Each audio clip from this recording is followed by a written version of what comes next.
জ্বালানি তেলের অবৈধ মজুদ রোধে কঠোর অবস্থানে প্রশাসন। জেলায় জেলায় শুরু হয়েছে অভিযান। চট্টগ্রামের ফৌজদারহাটের সলিমপুরে একটি গ্যারেজের পাশে লরির ট্যাঙ্কে তেল মজুদ রাখার অভিযোগে অভিযান চালায় জেলা প্রশাসন। জব্দ করা হয় 25,000 লিটার ডিজেল, তবে পাওয়া যায়নি জড়িত কাউকে। জেলায় এখন পর্যন্ত 58 মামলা ও 4 লাখ টাকা জরিমানা করা হয়েছে।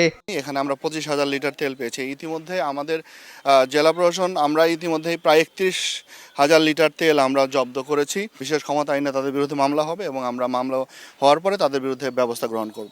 এর আগে মজুদ থাকার পরও তেল বিক্রি না করা ও পরিমাণে কম দেওয়ার অভিযোগে চট্টগ্রামের বন্দর এলাকায় আনোয়ারা জাকারিয়া পেট্রোল পাম্পে অভিযান চালায় ভ্রাম্যমাণ আদালত। অনিয়মের সত্যতা পাওয়ায় 1 লাখ টাকা জরিমানা করা হয়। ভিতরে পরিমাপ করে দেখলাম যে তাদের আসলে বিক্রয়যোগ্য মজুদ রয়েছে, তারপরেও তারা বিক্রি করছে না। আমরা 40,000 টাকা অর্থদণ্ড আরোপ করেছি। সোমবার ভোরে চুয়াডাঙ্গার কয়রাডাঙ্গা গ্রামে সড়কের পাশে স্থানীয় টিটোনালের মুদি দোকানের পেছনে একটি লরি থেকে ড্রামে তেল আনলোড করা হচ্ছিল। খবর পেয়ে সেখানে অভিযান চালিয়ে প্রায় 11,500 লিটার জ্বালানি তেল সহ ট্রাঙ্ক লরি জব্দ করে পুলিশ। আটক করা হয় 4 জনকে।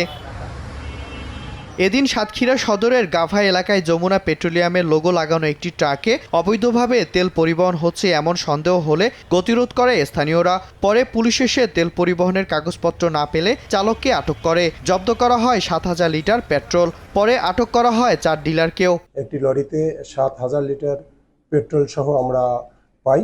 ওখানে যারা তেলের লরির ড্রাইভার সহ সংশ্লিষ্ট যারা ছিল, প্রাথমিক পর্যায়ে তাদের কাগজপত্র আমরা যাচাই বাছাই করছি। চাঁদপুরেও বিভিন্ন ফিলিং স্টেশন ও জ্বালানি তেলের দোকানে অভিযান চালিয়েছে জাতীয় ভোক্তা অধিকার সংরক্ষণ অধিদপ্তর। মূল্য তালিকা না টানানো এবং কাগজপত্র না থাকায় 3টি প্রতিষ্ঠানকে অর্থদণ্ড দেন ম্যাজিস্ট্রেট।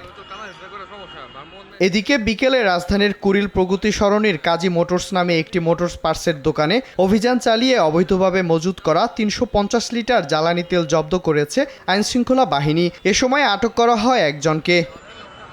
মিরন আহমেদ, সময় সংবাদ।